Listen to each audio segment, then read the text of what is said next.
천하의 나쁜 년. 우리 은호가 빼앗으러 왔지. 정순이의 손이 고성이의 머리채를 움켜잡았습니다.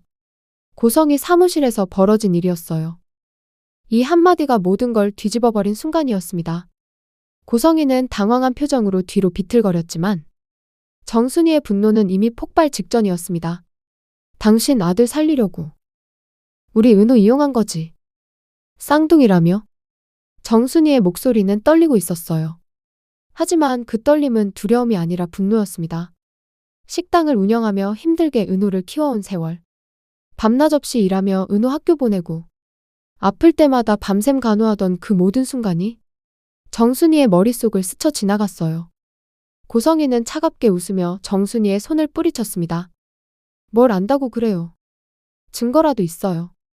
고성이의 목소리에는 여유가 묻어났어요. 마치 모든 걸 계산한 듯한 그 여유로운 태도가 정순이를 더욱 분노하게 만들었습니다. 하지만 정순이는 물러서지 않았습니다. 다 알아냈어. 당신 아들 우진이 간 이식 필요한 거, 은호가 쌍둥이 동생인 거 다 알았다고. 정순이가 하나하나 짚어갈 때마다 고성이의 얼굴에서 여유가 조금씩 사라지기 시작했어요. 당신은 엄마가 아니야. 그냥 아들 살리려는 사기꾼이지. 딸 찾는 척, 모성에 있는 척, 다 연기였어. 이 말에 고성이의 눈빛이 차갑게 변했습니다. 감히 누가 누구 보고. 내가 왜 연기를 해? 유라는 내 딸이 맞아. 고성이가 책상 서랍에서 서류를 꺼내 들이밀었어요. 하지만 정순이는 그 서류를 낚아채듯 빼앗았습니다. 맞아. 딸은 딸이지. 하지만 30년 동안 버린 딸. 이제 와서 찾은 이유는 아들 살리려고. 은호감 빼앗으려고. 정순이의 눈에서 눈물이 주르륵 흘러내렸어요. 그 눈물은 분노의 눈물이기도 했고 은호를 빼앗길지 모른다는 두려움의 눈물이기도 했습니다. 그 순간 사무실 문이 열리며 지은호가 들어왔습니다. 엄마. 은호의 목소리에 두 사람이 동시에 돌아봤어요. 정순이와 고성이. 두 사람의 시선이 은호에게 꽂혔습니다. 은호는 두 엄마 사이에서 어찌할 바를 모르는 표정이었어요. 눈은 이미 눈물로 가득했고 얼굴은 창백하게 질려 있었습니다. 정순이가 먼저 은호에게 다가갔습니다. 은호야, 저 여자 말 듣지 마. 엄마가 다 알아냈어. 저 여자는 내 간 때문에 나타난 거야. 아들 살리려고. 정순이의 목소리는 절박했어요. 하지만 고성이도 지지 않았습니다. 유라야, 나는 진짜 내 엄마야. 30년 동안 널 찾아 헤맸어. 매일 밤 꿈에서 널 봤어. 고성이가 눈물을 글썽이며 다가왔어요. 은호는 두 사람 사이에서 혼란스러워했습니다. 도대체 무슨 말이지? 쌍둥이 오빠가 있다고. 그 오빠를 살리려고 나를 찾았다고. 은호의 머릿속은 복잡했습니다. 시청자 여러분, 구독과 좋아요는 다음 예고 예측 스토리를 만드는데 큰 힘이 됩니다. 알람 설정까지 해두시면 꾸준한 스토리를 또 드라마 끝난 아쉬움을 채워드리겠습니다. 정순이가 은호의 손을 잡았습니다. 은호야, 엄마 믿지? 30년 동안 너 키운 사람이 누군데? 밥 먹이고 학교 보내고 아플 때 간호한 사람이 누구야? 저 여자는 아들만 생각하는 거야. 정순이의 목소리에는 30년의 세월이 묻어났어요. 그 세월 동안 쌓인 사랑과 희생과 헌신이 정순이의 목소리를 떨리게 만들었습니다. 고성이는 냉정하게 끼어들었습니다. 그건 고마운 일이죠. 하지만 유라는 내 딸이에요.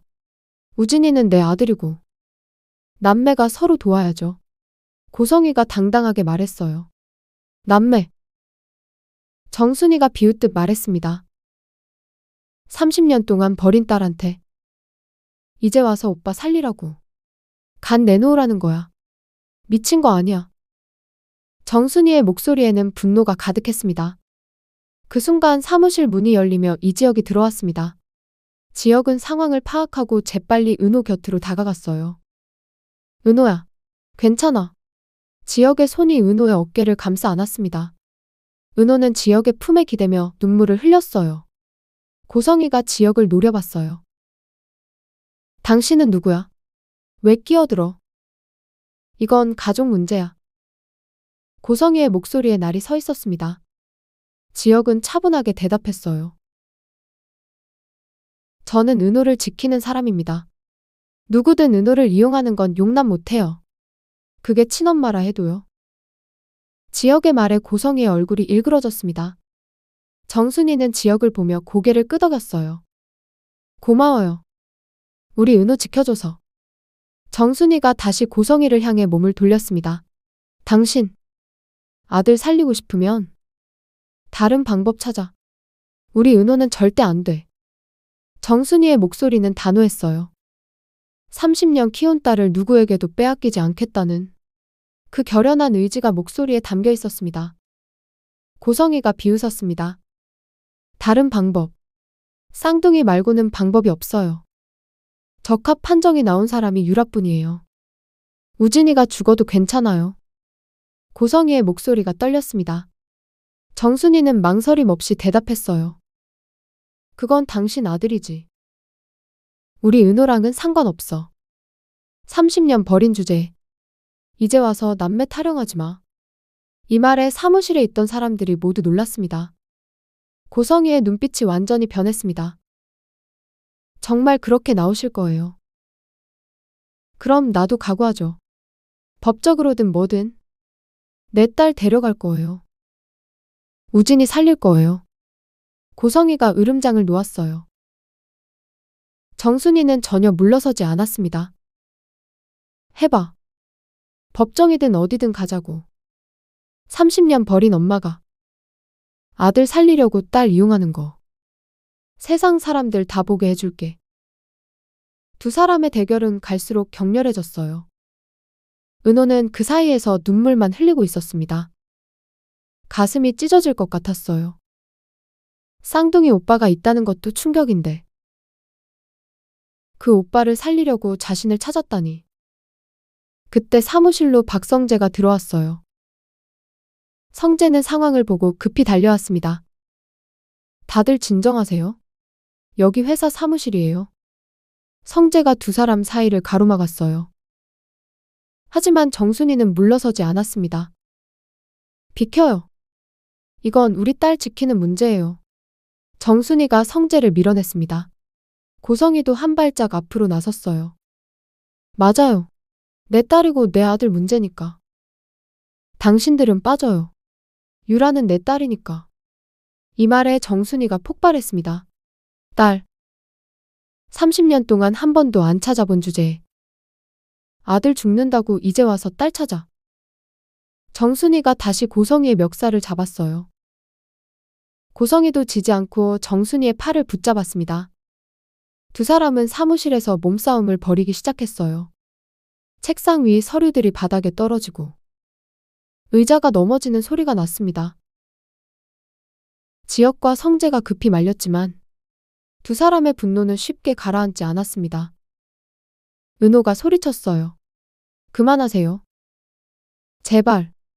두 분 다 그만하세요. 은호의 절규에 두 사람이 잠시 멈췄습니다. 은호는 눈물범벅이 된 얼굴로 말했어요. 저는 아무것도 모르겠어요.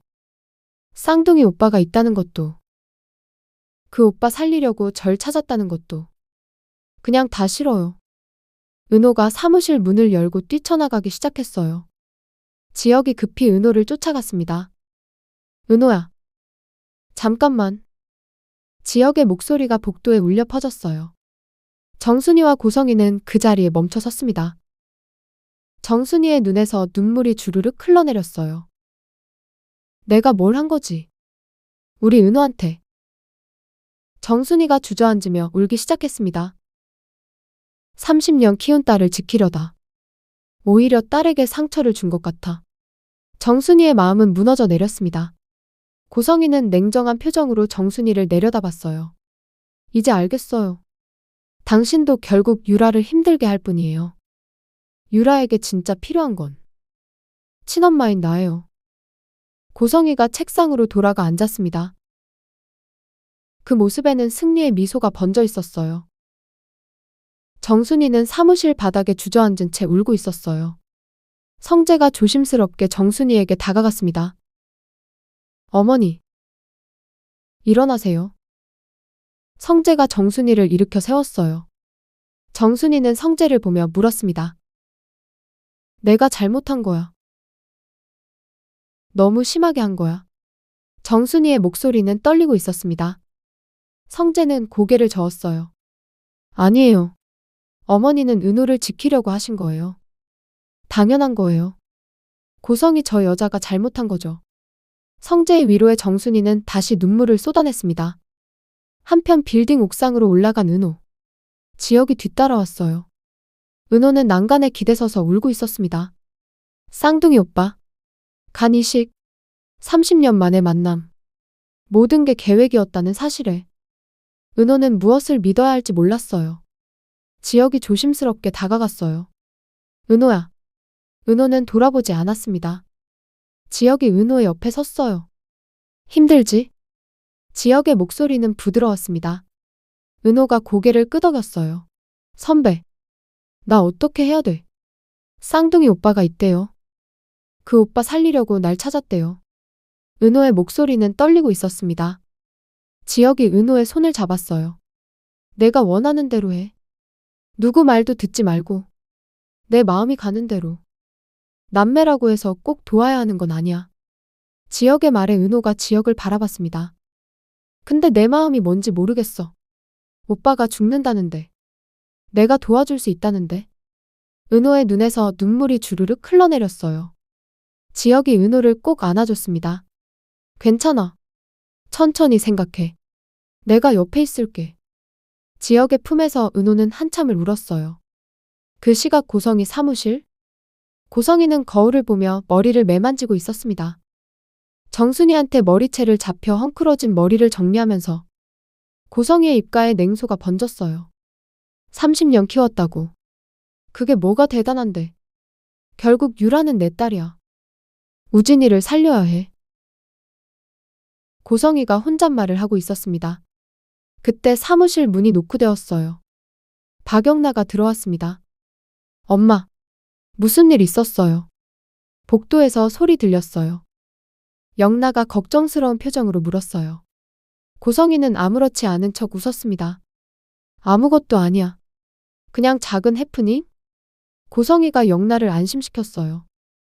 하지만 영나는 엄마의 표정에서 뭔가 심상치 않음을 느꼈습니다.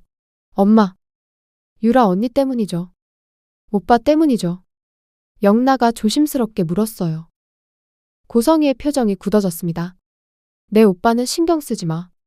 엄마가 알아서 할게. 반드시 우진이 살릴 거야. 고성이의 목소리에는 결연함이 묻어났어요.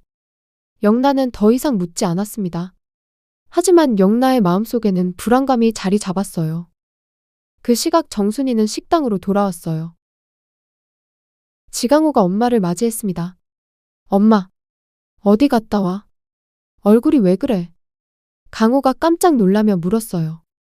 정순이는 아무 말 없이 주방으로 들어갔습니다. 강호가 뒤따라갔어요. 엄마, 무슨 일 있었어? 말 좀 해봐.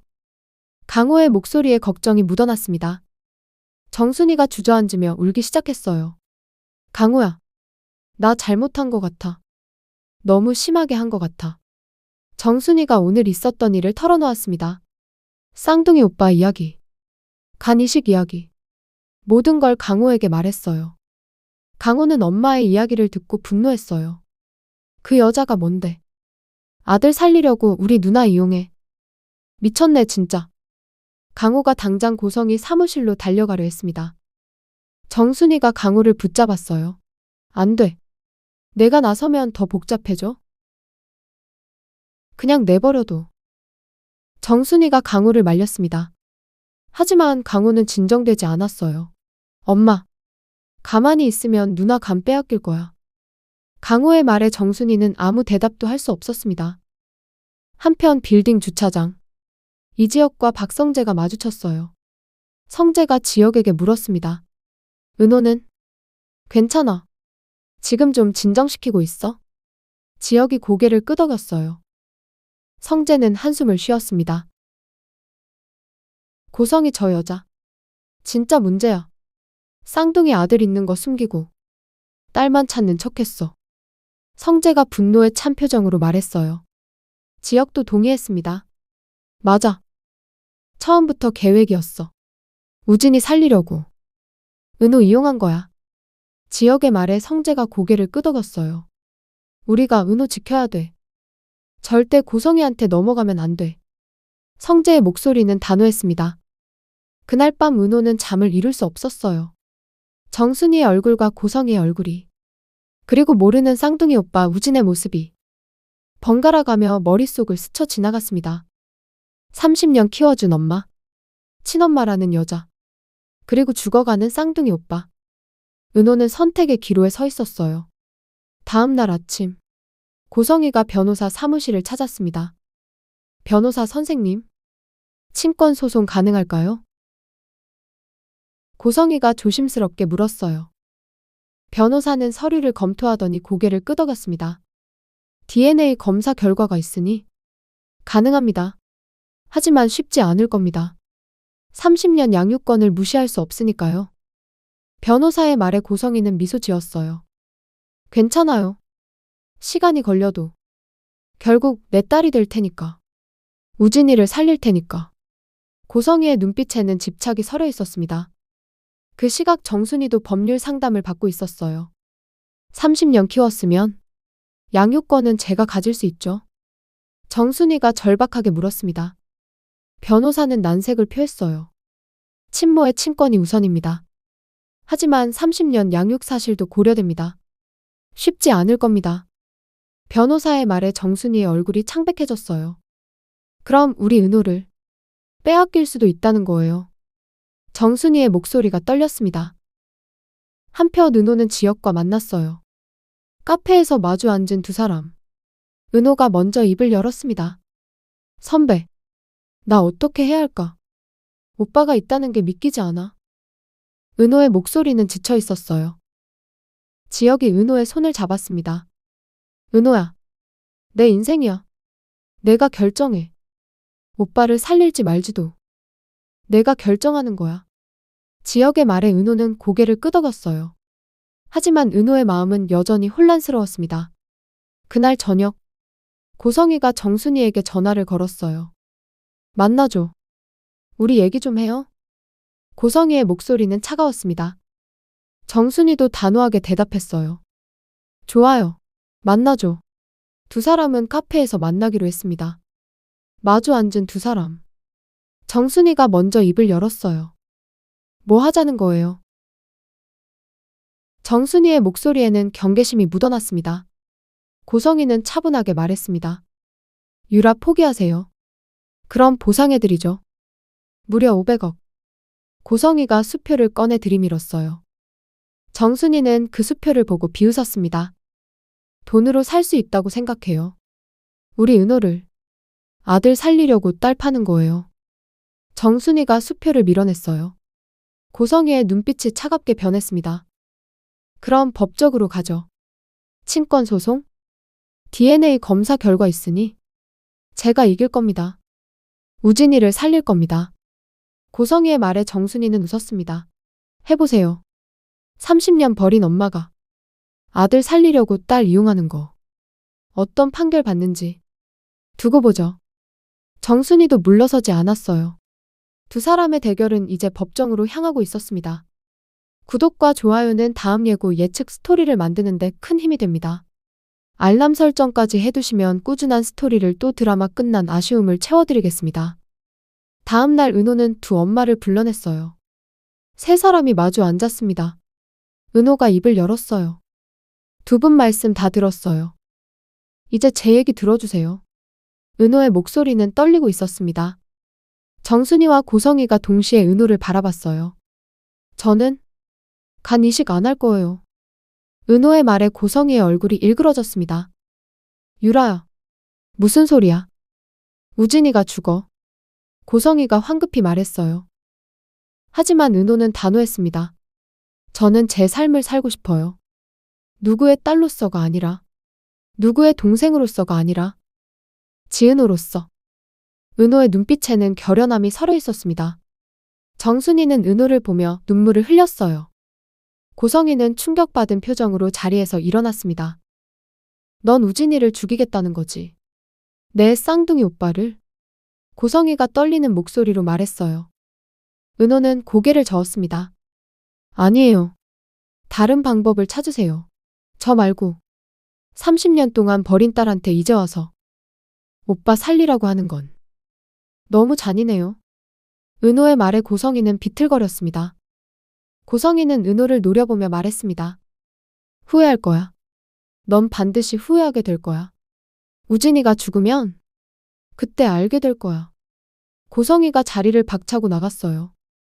은호는 그 자리에 주저앉았습니다. 정순이가 은호를 안아줬어요. 잘했어. 우리 은호. 잘했어. 정순이가 은호를 쓰다듬으며 울었습니다. 하지만 은호의 마음은 여전히 무겁기만 했어요. 며칠 후 고성이는 정말 법적 조치를 시작했습니다. 친권소송 신청서가 법원에 접수됐어요. 정순이도 변호사를 선임했습니다. 30년 양육권을 주장하기 위해 두 사람의 전쟁은 본격적으로 시작됐습니다. 그 시각 지역의 회사? 지역과 성재는 뭔가를 조사하고 있었어요. 고성이에 대한 조사, DNA 검사의 진위, 그리고 우진에 대한 정보. 모든 것을 파헤치고 있었습니다. 성재가 서류를 보며 말했습니다. 지역아, 이거 봐. 우진이는 30년 동안 고성이가 숨기고 키웠대. 성재의 말에 지역이 서류를 들여다봤어요. 왜 딸은 버리고 아들만 키웠을까? 성재의 말에 지역의 눈빛이 날카로워졌습니다. 뭔가 숨기고 있어. 더 파헤쳐봐야겠어. 지역이 결심한 표정으로 말했어요. 한편 은호의 집. 은호는 어린 시절 사진을 보고 있었습니다. 보육원에서 찍은 사진. 정순이와 처음 만난 날 찍은 사진. 은호의 눈에서 눈물이 흘렀어요. 그때 문자가 왔습니다. 고성이로부터였습니다. 유라야. 엄마는 포기 안 해. 우진이를 꼭 살릴 거야. 널 꼭 데려갈 거야. 은호는 전화기를 내려놓았습니다. 그리고 정순이에게 전화를 걸었어요. 엄마, 보고 싶어요. 은호의 목소리에 정순이는 울먹였습니다. 은호야, 엄마도 보고 싶어? 지금 갈게. 정순이가 급히 은호에게 달려갔어요. 두 사람은 만나자마자 껴안고 울었습니다. 30년의 세월이 그 포옹 속에 담겨 있었어요. 그 시각 고성이 사무실 옆 창고. 고성이는 창고로 들어갔습니다. 그곳에는 침대에 누워있는 청년이 있었어요. 바로 우진이었습니다. 엄마. 우진이가 힘없는 목소리로 불렀습니다. 고성이는 우진에게 다가가 손을 잡았어요. 우진아. 엄마가 꼭 살릴게. 내 쌍둥이 동생한테 간 받을 거야. 고성이의 목소리에는 집착이 묻어났습니다. 우진은 고개를 저었어요. 엄마, 그만해요. 동생한테 미안해요. 우진의 말에 고성이는 화를 냈습니다. 무슨 소리야? 넌 살아야 해. 반드시 살려야 한다고. 고성이의 집착은 갈수록 심해지고 있었습니다. 며칠 후 법정. 첫 재판이 열렸습니다. 정순이와 고성이가 법정에 섰어요. 정순이의 변호사가 먼저 입을 열었습니다. 30년 동안 양육한 사실이 친권보다 우선입니다. 고성희 씨는 30년 동안 단 한 번도 찾지 않았습니다. 더욱이 아들을 살리기 위해 딸을 이용하려는 것입니다. 정순이 변호사의 주장이었어요. 고성희의 변호사가 반박했습니다. 하지만 DNA는 거짓말하지 않습니다. 고성희 씨는 친모입니다. 친권은 친모에게 있습니다. 남매가 서로 돕는 것은 당연합니다. 법정 공방이 시작됐습니다. 은호는 방청석에서 그 광경을 지켜봤어요. 두 엄마가 자신을 두고 싸우는 모습. 은호의 가슴은 찢어질 것 같았습니다. 재판이 끝난 후 은호는 법정을 빠져나왔어요. 지역이 은호를 기다리고 있었습니다. 은호야, 괜찮아. 지역이 은호를 안아줬어요. 은호는 지역의 품에서 울었습니다. 선배, 나 정말 어떻게 해야 돼? 오빠가 죽는다는데. 은호의 절규에 지역은 다짐했습니다. 내가 진실을 밝혀낼게. 고성희의 비밀을 왜 딸은 버리고 아들만 키웠는지 반드시 밝혀낼게. 지역의 눈빛은 결연했습니다. 과연 고성희의 진짜 목적은 무엇일까? 왜 딸은 버리고 아들만 키웠을까? 우진은 정말 은호의 간이 필요할까? 은호는 어떤 선택을 하게 될까? 정순이와 고성희의 전쟁은 더욱 치열해지고 있었습니다.